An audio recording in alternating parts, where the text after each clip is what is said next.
Conference कर रहे हैं, सीधा रुख करते हैं।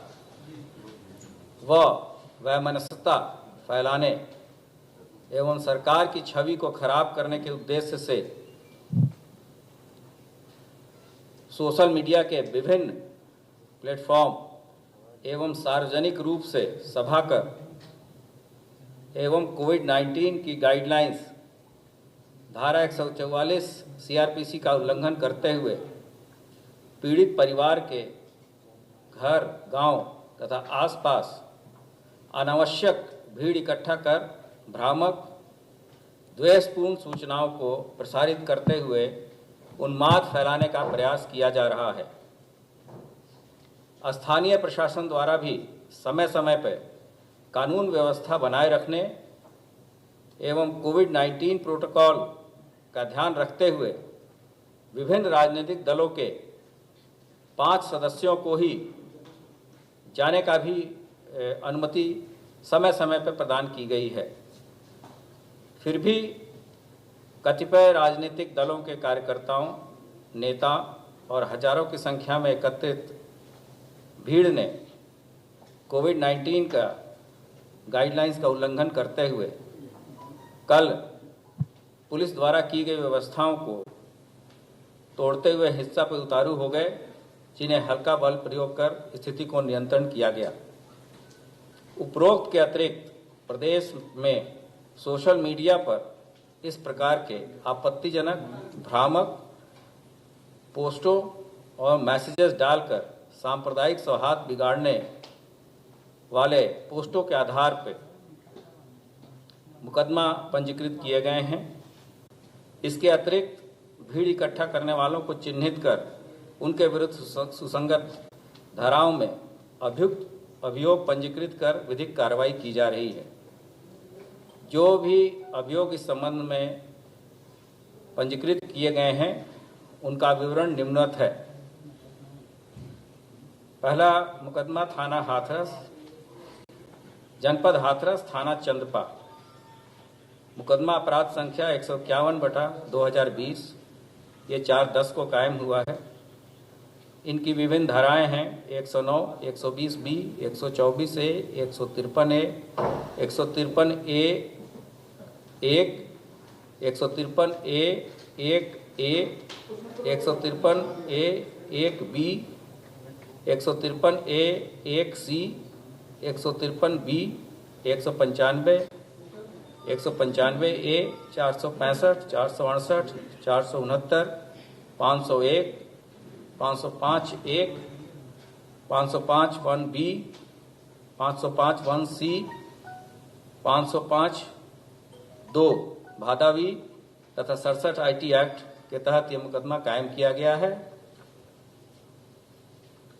जो मुख्यतः हाथरस में दुर्भाग्यपूर्ण घटना को लेकर कुछ अराजक तत्व बेजा लाभ और कुलसित उद्देश्य से पूर्व सुनियोजित योजना के अनुसार आपराधिक षड्यंत्र के तहत पूरे प्रदेश में अमन चैन बिगाड़ने व जातीय विद्वेष फैलाने आदि के उद्देश्य से पीड़ित परिवार को भड़काने, गलत बयानबाजी करने के लिए दबाव बनाने तथा उन्हें 50 लाख रुपए का प्रलोभन देने आदि के संबंध में वायरल ऑडियो, फोटो को सोशल मीडिया के माध्यम से दुष्प्रचारित करने के संबंध में है। दूसरा अभियोग थाना चंदपा पे ही जनपद हाथरस के मुकदमा अपराध संख्या 152/2000, ये वहाँ जो अधिकारी हैं उनके साथ जो ड्यूटी पर थे उनके साथ मारपीट करने तथा बैरिकेडिंग इत्यादि तोड़ने तथा धारा 144 का उल्लंघन करने के लिए है। उसी प्रकार से उन्हीं धाराओं में एक अन्य मुकदमा दूसरे राजनीतिक पार्टी के कार्यकर्ताओं के विरुद्ध है, जिसका मुकदमा अपराध संख्या 153/2020 है।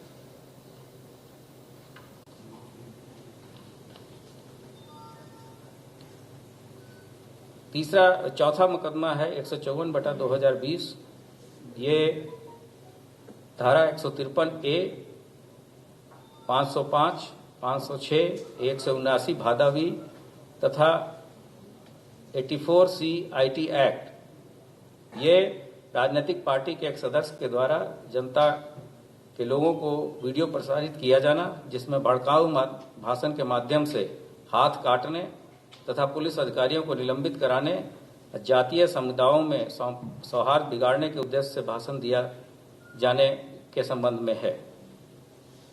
इसके अतिरिक्त थाना शासनी कोतवाली में एक अभियोग 2087/20 पंजीकृत किया गया है।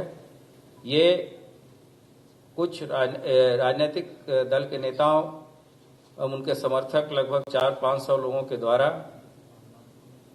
यातायात अवरुद्ध करने, रोड जाम करने तथा धारा 144 के उल्लंघन के लिए किया गया है। इसी तरीके से हाथरस गेट पर जनपद हाथरस के थाना हाथरस गेट पे एक मुकदमा 354/2020 कायम किया गया है। ये बसंत बाग कॉलोनी में कोविड-19 की गाइडलाइंस तथा धारा 144 CRPC का उल्लंघन करते हुए लगभग 200 लोगों को इकट्ठा कर सार्वजनिक रूप से सभा करने के संबंध में है।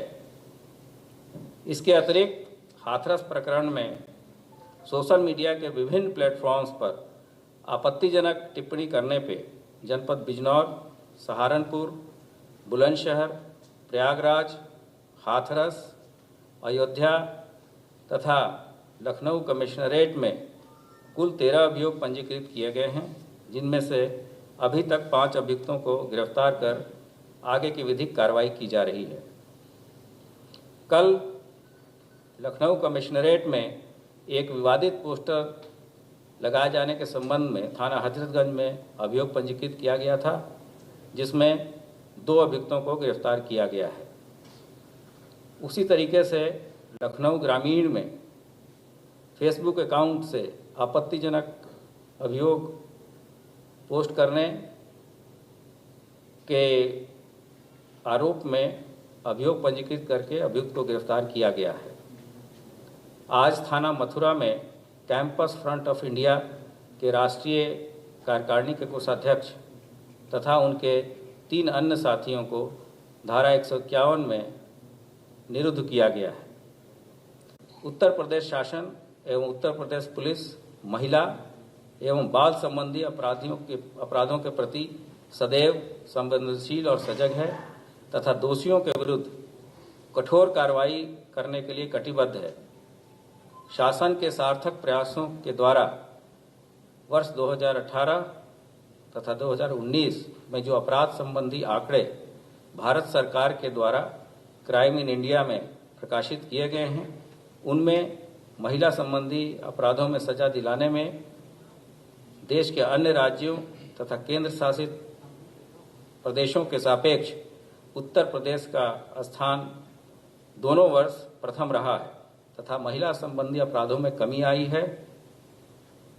उपरोक्त जितने भी अभियोग हमने बताए, उसमें तत्काल संज्ञान लेते हुए उत्तर प्रदेश पुलिस द्वारा यथोचित विधिक कार्रवाई की गई है और आगे भी की जाएगी। आपको मैंने बताया, सभी संख्याओं के बारे में भी बताया, और जो मुख्य अभियोग पंजीकृत किए गए हैं वहां पर उनकी संख्या 6 है जो हाथरस में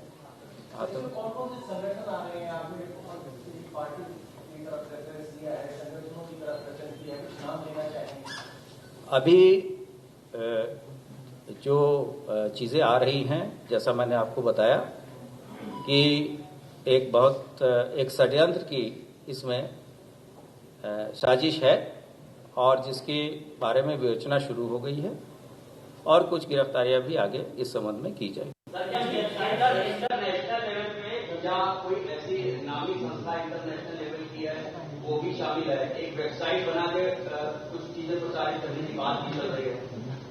ये सभी चीजें सोशल मीडिया प्लेटफॉर्म पर है और साक्ष्य एकत्रित करने के बाद ही इसमें आगे कुछ कहना उचित होगा।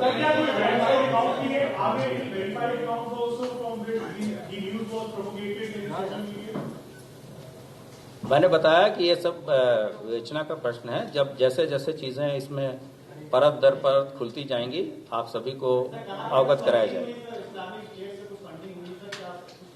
इन सब चीज़ों के बारे में अभी कहना प्रॉपर नहीं। हम जो भी साक्ष्य मिल रहे हैं उस पर कार्रवाई कर रहे हैं। मैंने अपने प्रेस कॉन्फ्रेंस में काफ़ी चीज़ें आपको बता दी हैं और इसके संबंध में यह प्रेस रिलीज जारी आपको हम कर देंगे और सभी चीज़ें इसमें इंक्लूडेड हैं। बहुत स्पेसिफिक और किसी व्यक्ति विशेष के बारे में मैं अभी करना उचित नहीं समझता।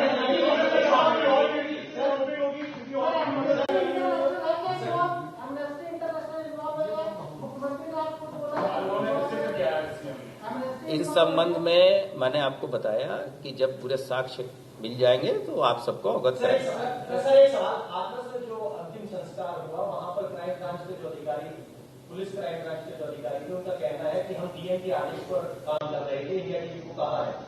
इस जानकारी को आप सही मानते हैं या गलत मानते हैं? पुलिस नहीं, उन्होंने अपना डिनायल भी उसका जारी कर दिया गया। उनको किसी ने बिना उनका चेहरा दिखाए मिसकोट किया।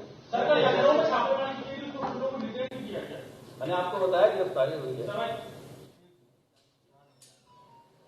की प्रेस कॉन्फ्रेंस, कुछ नेताओं ने भड़काऊ भाषण दिए, उन पर मामला दर्ज किया गया है, पीड़ित परिवार को प्रलोभन दिया गया है। लेकिन तमाम ऐसे सवाल जिसका वास्ता हाथरस कांड से था उस पर एडीजी लॉ एंड ऑर्डर ने जवाब नहीं दिया। कोविड-19 के गाइडलाइंस के उल्लंघन में केस दर्ज किए गए हैं। कुछ नेताओं ने भड़काऊ भाषण दिए, उसको लेकर केस दर्ज किए गए हैं और पीड़ित परिवार को प्रलोभन दिया गया, ये भी ADG law and order Prashant Kumar ने कहा। और उसके बाद प्रेस कॉन्फ्रेंस खत्म हो गई। जो सवाल पत्रकारों की तरफ से उठे उस पर एडीजी लॉ एंड ऑर्डर ने कुछ सवालों का जवाब नहीं दिया।